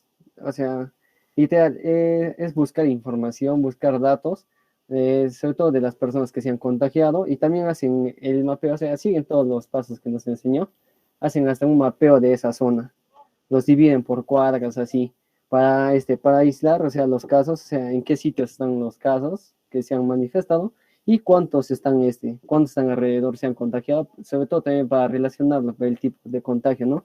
Si podría ser entre persona a persona. Y en ahí descartaron que podría ser también de persona a persona en un inicio, debido a que los familiares no presentan esta enfermedad. Bueno, sí, como que al final de todo el suyo, sobre todo los vectores en ahí, como es como selva, esa parte de Bolívar, algo así, está alrededor de un río y le denominan con ese nombre de ese río, pues que era Machupo. Pero básicamente la recolección de datos y de muestras, sobre todo para establecer cuál es el agente vector, ¿no? Y comenzaron a recolectar muestras, en este caso animales, tenían que buscar si es que presentaban este virus, ¿no? Y bueno, también había un problema, en un inicio hubo un problema acerca de los cadáveres. Los pobladores no permitían el estudio en estos, ¿no? Que se les realice esos, los exámenes a los cadáveres. Y bueno, se tuvo que hablar, ¿no? Como ellos tienen sus creencias, se tuvo que hablar con el padre para que les dé autorización. Y eso también les ayuda un poco con el diagnóstico, porque les ayudaba a extraer las muestras del paciente que había fallecido y ponerles, sobre todo a hámsters así, para investigar. Y bueno, algunos hámsters también evidenciaban esto, ¿no? La enfermedad, manifestaban esta enfermedad y terminaron muriendo. Pero bueno, en sí todo esto se hizo para saber cuál era el mecanismo, sobre todo ya se estaba sabiendo, ¿no? O sea, las manifestaciones, la definición en sí de cómo saber si era un caso confirmado, que era a través de la fiebre, de las hemorragias, sobre todo en las encías, y el dolor fuerte que manifestaban. Por eso mismo, con aquellos decían que esa persona ya tiene la enfermedad del tifus negro en este caso. Y por eso mismo también se hacía esos seguimientos. Y bueno, el detalle fue que con el pasar del tiempo, ya,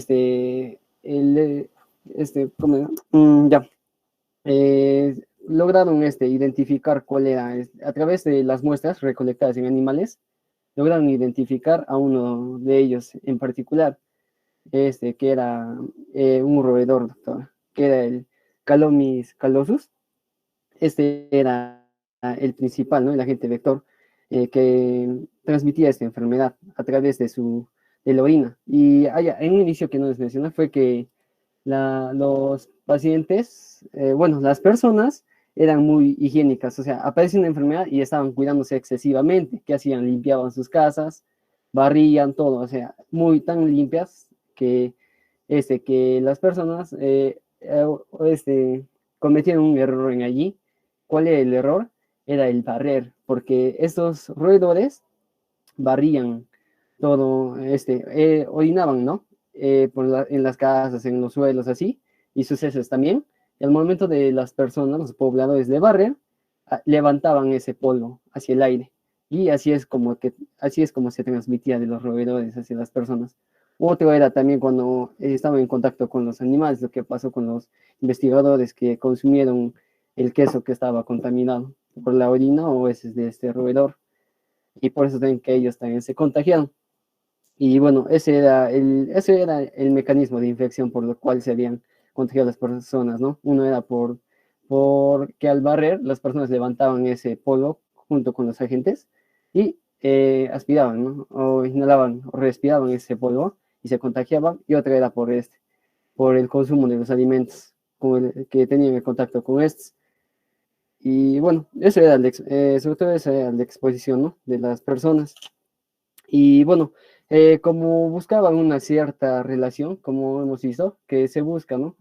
Al momento de buscar la información, se recolecta la información, se trata de relacionar si es que hay alguna relación con otras enfermedades a nivel mundial, ¿no? Para saber si es que tiene una relación, y ellos lo relacionaron con la fiebre hemorrágica coreana, que esta era transmitida a través de los insectos, pero desde los roedores que habían allí, y tenía una cierta relación por la sintomatología. Y bueno, el detalle principal en ahí fue que se dieron cuenta que en esa zona habían habido también brotes de malaya. Entonces, ¿qué hacían? Hacían controles con DDT, pero al momento de hacer controles con el DDT, mataban a los gatos, que era el control natural de estos roedores que eran el Calomys callosus, doctora. Y bueno, por eso mismo se al momento de eliminar su control, comenzaron a reproducirse más y comenzaron a transmitir las enfermedades, doctora, que era en sí el machuca. Ya está bien, usted ha hecho un resumen de todo, más o menos de todo lo que se ha visto. Bueno, ya, en todo caso, la idea sería un poco ver cuál sería la definición entonces de caso según el video, ¿no? Al inicio, ¿cuál sería la definición que ustedes plantearían para este aumento de casos que empieza a suceder y digamos, si les llama? ¿Cuál podría ser su definición de caso inicial que plantearía? ¿Alguien? A ver, ¿quién levanta la mano? María Alejandra. Doctora, buenas tardes. Doctora, en ese caso podría ser, o sea, ya que los médicos se guiaban, ¿no? Así como se mencionó, de acuerdo a los primeros signos y síntomas, ya pues los científicos lo trataban de asociar con tifus negro. Entonces, el caso podría ser, o sea, ver los síntomas, los signos y quizás tratar de relacionar y ver si era tifus negro al inicio, ¿no? Pero después con el paso de las investigaciones y todo el proceso, no, pues ya se fueron dando cuenta que era que era otro tipo de enfermedad. Ya, a ver, Daisy Espinosa, ¿qué dices? ¿Cuál Doctora, sería tu para mí definición sería de un caso? caso confirmado porque al inicio Roma Kerti le sacó una prueba de sangre a la paciente y esta le examinó y encontró los virus, ¿ya? Pero estos luego buscaron el reservorio, dónde estaba este virus. Es por eso que se fueron a la selva a buscar todos los insectos, recolectar todos los animales para ver cuál era el reservorio. Entonces, para mí sería un caso confirmado, doctora.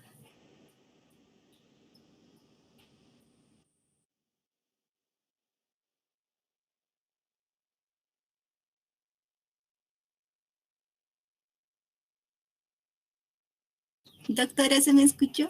Ay, perdón, estaba en mudo yo. Sí, sí, está bien.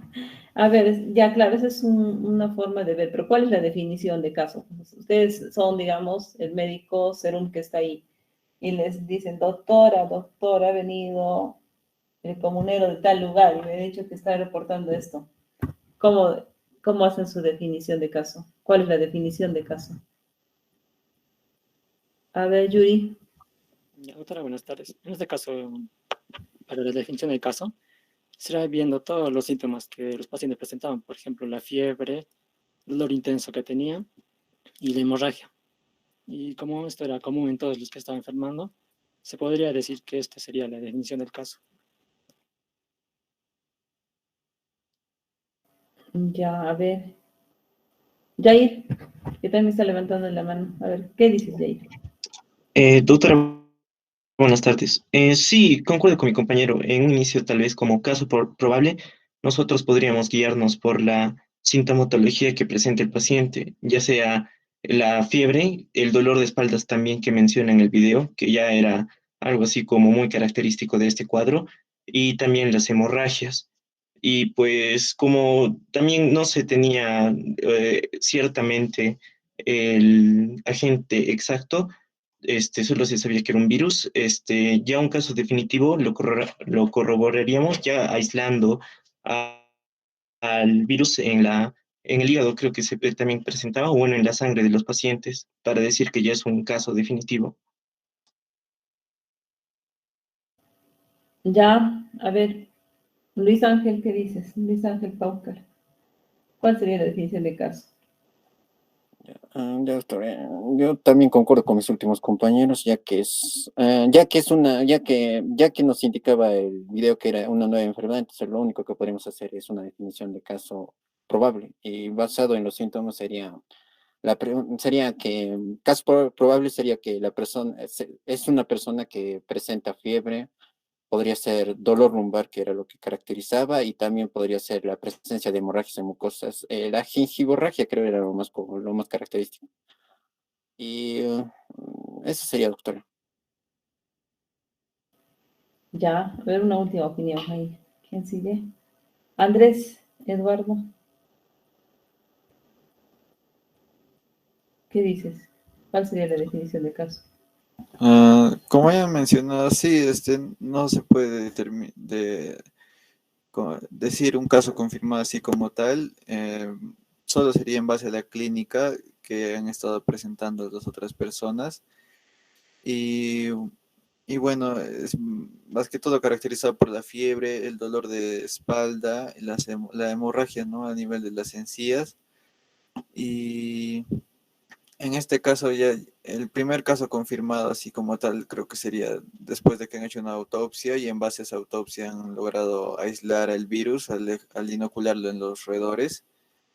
Y bueno, obviamente todos esos casos se circunscriben, ¿no? A la localidad de San Joaquín. Eso sería, doctora. Ya. Pero a ver qué pasa. A ver, ustedes van a terminar, digamos, dentro de poco ya la facultad de medicina, ¿no? Y ustedes van a hacer su serum. Y cuando hacen serum, muchos tal vez van a ir solos porque se van a un establecimiento de salud que puede ser una posta y ustedes son la cabecera del establecimiento, ¿no? El personal les va a preguntar, ¿no? Les va a decir, ¿qué hacemos? Entonces les reporta, digamos, ahí un comunero lo que está pasando, ¿no? Ustedes ven ahí un incremento inusual de personas que, digamos, están reportando esas manifestaciones. ¿Y cómo harían, digamos, la evaluación? Porque mientras llegan, digamos, el equipo entrenado de lo que es tal vez de Cusco o de Lima o de donde ustedes hayan reportado, ustedes tienen que, digamos, construir su definición, ¿no? Porque ustedes son los primeros que van ahí. Ya saben, ¿no? Primero tienen que prepararse y ver las medidas de bioseguridad, ¿no? Y después de eso ustedes tendrán que ir y ver qué es lo que está pasando, porque ustedes son los primeros que van a mandar la descripción de lo que está sucediendo. Entonces ahí ustedes tienen que saber cómo hacer la definición de caso, ¿no? Y si se acuerdan, yo les he puesto ahí que la definición de caso tiene siempre un tiempo, un lugar y una persona o población. Entonces, para la persona, población, como está sucediendo, como menciona, son síntomas y signos. En este caso, ¿qué síntomas, no? Varios han mencionado que debe tener fiebre, que debe tener hemorragias, gingivorragia por lo general. No sé si quieren poner escalofríos, dolor lumbar, dolor dorsal. Por lo general empiezan a hacer una tabla de frecuencias, ¿no? ¿Cuál es el síntoma más frecuente? Y ese es el primero que va. Pero si no tienen, digamos, mucha idea, porque solo son 2 personas tal vez, entonces tienen que poner todos los síntomas y signos que encuentren. Y según el video sería pues eso, ¿no? Las gingivorragias, la fiebre, no sé, escalofríos, mialgias, dolor dorsal, lo que estén encontrando ustedes ahí. Adicionalmente a eso, tienen que poner el tiempo, tienen que poner el lugar, que es como que creo que Iván lo ha mencionado. Entonces, el tiempo es en qué momento, ¿no? No sé si la semana del final de diciembre, si fue en enero, si fue en febrero, los días exactos en los que se presentaron cada uno de estos casos, si son 2, si son 3, si son 5, no sé. Tienen que poner eso, ¿no? Y tienen que poner el lugar, ¿no? No va a ser lo mismo el centro poblado que la parte totalmente interna de la selva, ¿no? Eso también tienen que colocar, porque ustedes son los primeros que van a ir y los primeros que van a tener que dar el informe para que ya luego el personal especializado pues vaya y complete toda la evaluación. Entonces, eso tienen que acordarse, ¿no? Ya después el resto de los pasos ya probablemente van a tener mayor acompañamiento, ¿no? Pero al inicio son ustedes los que van a estar. Entonces, tienen que saber eso, ¿no? Ahora, si digamos es dengue, que es algo habitual que sucede ahí, sacarán y harán su curva epidémica y verán cuántos reportes de casos de dengue tienen y eso lo van haciendo semana por semana, ¿no? para evaluar. Ya, entonces yendo nuevamente al video, ¿no? Ustedes han visto ahí que digamos, identifican, ¿no? Identifican un agente y logran identificar en este caso un virus, ¿no? Un virus que es de una fiebre hemorrágica. Entonces, ahí ustedes plantearían hacer tal vez algún tipo de estudio o algo, de estudio epidemiológico. ¿Alguien plantearía hacer algún estudio epidemiológico ahí? Porque es lo que también tienen que evaluar, pero eso ya no como médicos generales probablemente, ¿no? Sino ya acompañando al equipo que desarrolla el resto de las acciones. Doctora, yo en el video creo que el motivo por el cual investigaron la enfermedad, esa enfermedad de fiebre hemorrágica era porque tenía mortalidad alta en la población. Entonces, una causa podría ser que tenga una causa, una mortalidad alta dentro de la población para que se inicie una investigación epidemiológica. Ya.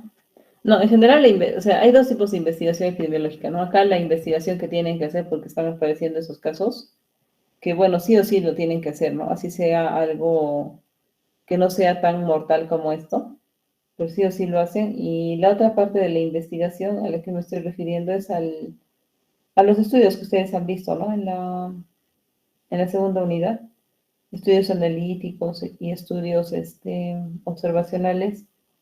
¿Plantearían tal vez hacer algún tipo de estudio ahí?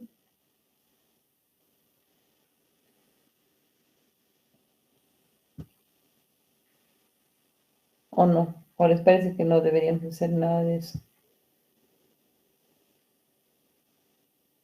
Doctora, creo que sí se tendría que hacer para conocer mayormente los factores de riesgo que que están conllevando a producir la fiebre hemorrágica o que colaboran a que la fiebre hemorrágica prevalezca dentro de la población. Sí, sí, así es, José Ángel, ¿no? Como les dije también en la clase, siempre se debe hacer ese estudio de investigación epidemiológica de tipo analítico o de tipo observacional, ¿no? El estudio que se hace más frecuentemente en brotes es el estudio de caso control. Si bien es cierto, el resto de estudios también se pueden hacer, pero el que resulta más sencillo es siempre el estudio de caso control.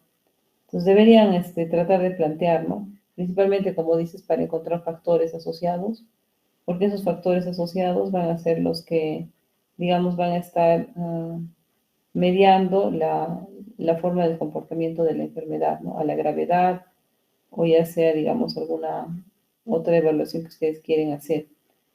Ahora, eso es porque estamos haciendo una evaluación de brote, ¿no? Que es diferente a una evaluación de las otras que hemos visto en la segunda unidad. Pues acá sí deberían plantear eso. Y lo otro es, una vez que ustedes conozcan el agente, ¿no? Plantear las medidas de posible control. Y también si se han dado cuenta un poco en el video y también como lo mencionaron al inicio, o lo mencionó igual José Ángel, al inicio siempre hay pánico, ¿no? O sea, y también hay mucho de las creencias, ¿no? Esto es un castigo divino, esto es lo mismo que nos ha pasado con el COVID, ¿no? Solo que también se ve en poblaciones más pequeñas y las dificultades también, ¿no? Que ustedes van a tener que pasar ahí porque el idioma que habla la población, tal vez las autoridades locales no necesariamente están conectadas con lo que ustedes quieren ver, que es salud, ¿no? O que es, digamos, cuidado de la población en ese rubro, ¿no? Y así muchas otras cosas que tal vez van a darse cuenta que es muy importante para la población donde ustedes van a trabajar, ¿no? Pero que tal vez salud es lo último en lo que invierten, ¿no? Acá le dan tal vez la mayor importancia por lo que ustedes dicen, ¿no? Ahí es un poco aparatoso el cuadro, hay muertos, ¿no? Y también como se dan cuenta en el tiempo, ¿no? Igual que lo que ha pasado en COVID, ¿no? O sea, no es algo, digamos, malo lo que necesariamente nos ha pasado en COVID, ¿no? Sino nos enseña a aprender cosas que al inicio pensábamos que eran correctas y que en el tiempo van pasando y definitivamente se transforman en incorrectas, ¿no? como querer, digamos, hacer tal vez varias determinaciones iniciales como caso, no considerar a las personas asintomáticas, o sea, hay errores, ¿no? Pero que se van afinando en el tiempo. Lamentablemente esos errores pues pueden costar vidas y puede costar, digamos, detener la transmisión de la enfermedad. Lo mismo pasa acá, ¿no? Si ustedes se dan cuenta, también hay esos temores en la población, es la población más pequeña. Y también hay aprendizajes que se dan en el tiempo, ¿no? Sobre cómo se transmite la enfermedad y que no necesariamente, digamos, tiene vínculo a algunas cosas que ya conocemos. Y eso siempre va a pasar en todo brote, ¿no? Son parte de las lecciones aprendidas, pero que no se deben volver a repetir, ¿no? En el tiempo. Y obviamente, como pasa también, se empieza a conocer más de la enfermedad y se empieza a mejorar, obviamente, el control, ¿no? Entonces, eso es para que ustedes lo revisen. Vean un poco también en detalle cómo se trabaja, ¿no? Y ustedes han visto también que es dificultoso, no es tan sencillo. Por otro lado, el temor también que tienen, ¿no? Las personas ahí. Y eso también, pues, por ejemplo, ha pasado en cada una de las pandemias, ¿no? Y en cada uno de los brotes.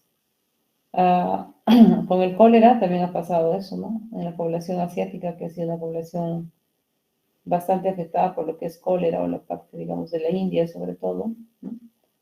Ahí también habían creencias, ¿no? Sobre todo por entierros, incluso en la parte asiática, entierros que muchas de las poblaciones por las creencias lo hacían cerca de los ríos, ¿no? Porque pensaban que los espíritus eran llevados más rápido, digamos, al lugar de los dioses, ¿no? Y digamos, ahí se contaminaba más el agua, ¿no? Y seguían, digamos, con cólera las personas y seguían muriendo, ¿no? Ha devastado grandes poblaciones. Hasta que se conoce, ¿no? Que realmente la transmisión es por ahí. Y a pesar de eso, hay mucha gente que todavía en esas épocas no asimilaba eso, ¿no? Y la persona que decía, tal vez, no, miren esto, véanlo por acá, era tildada como una persona que era desconocida, ¿no? Si era, digamos, una persona nueva en la localidad, peor, ¿no? No le creían. Incluso ha habido grandes problemas, ¿no? En ese sentido, y ha muerto mucha gente, ¿no? Rápidamente porque no se conocía ni se manejaba la enfermedad, ¿no? Es una enfermedad que ha devastado bastante. Entonces, son enfermedades que por lo general pueden ser prevenidas si nosotros sabemos más o menos cómo se contagian, ¿no? Y eso, ¿no? Es lo que hay que ver en cada una de ellas. Entonces, una vez que ustedes estén haciendo su serum o estén tal vez como médicos de cabecera de red, ¿no? Ustedes van a ver que son los primeros en que tienen que ir hasta que les llegue más ayuda. Y vean, ¿no? Vean sus medidas de bioseguridad, ¿no? Pues tienen que cuidarse. Medidas de bioseguridad primero. Tener cuidado en eso, ¿no? A veces no necesariamente eso lo aprendemos muy bien, pero tienen que aprender, ¿no? Tienen que aprender bien esa parte. Y luego recién los reportes siguientes que tienen que hacer, ¿no?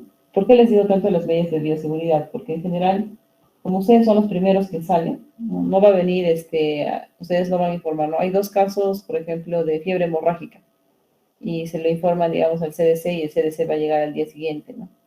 CDC probablemente les va a apoyar vía telefónica y hasta que manden a alguien y si no sigue muriendo la gente ahí, ¿no? O finalmente puede ser tal vez que realmente no había eso y era otra la enfermedad, o como han visto, ¿no? A veces son reportes por errores, digamos, en el diagnóstico o diferentes cosas que pueden pasar, ¿no? En la parte práctica. Entonces, quien tiene que ir siempre primero es el médico, ¿no? Que está como cabeza porque es el médico que está resguardando a esa población. Y como les vuelvo a repetir, tienen que ver también bien sus medidas de bioseguridad. Y lo mismo pasa en los hospitales, ¿no? Ustedes no van a estar en un puesto de salud. Lo mismo va a pasar en hospitales porque muchas veces llegan a veces pacientes referidos por cuadros atípicos, ¿no? Y recién un poco se le ha prestado ahora de atención a estas medidas que antes no se daban, ¿no? Entonces ustedes tienen que cuidar primero su integridad ahí, ¿no? Tienen que sí revisar a los pacientes todo, pero tienen que tener también sus propios elementos, ¿no? Para la revisión.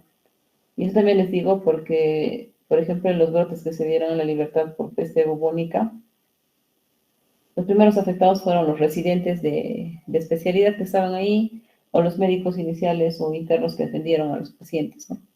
Obviamente, como recién ahora en COVID se ha hecho un poco más de costumbre, digamos, que usen mascarilla, que usen guantes, que usen equipos de protección personal. Esas veces no era, digamos, lo común. Entonces los internos atendían con lo mínimo necesario, ¿no? Entonces se contagiaron de peste bubónica y algunos se murieron, ¿no? Incluso residentes. Lo mismo pasa cuando ustedes están en hospitalización, ¿no? Ustedes van con su mandil de un lado a otro lado. Van a comer, van a atender al paciente, se van a su casa, se van a la combi y siguen con lo mismo, ¿no? Entonces, en ese caso, ustedes igual tienen que ver, ya se dan cuenta, ¿no? Que hay diferentes agentes infecciosos y que pueden ser transmisibles. Entonces, ustedes tienen que guardar las medidas correctas como para poder evitar esa transmisión.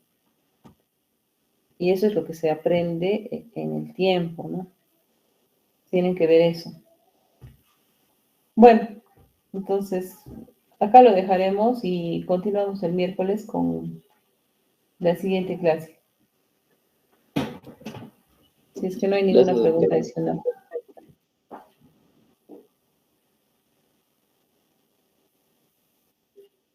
Listo, chao chicos, cuídense. Gracias, doctora. Gracias, doctora. Gracias, doctora. Gracias, doctora. Gracias, doctora.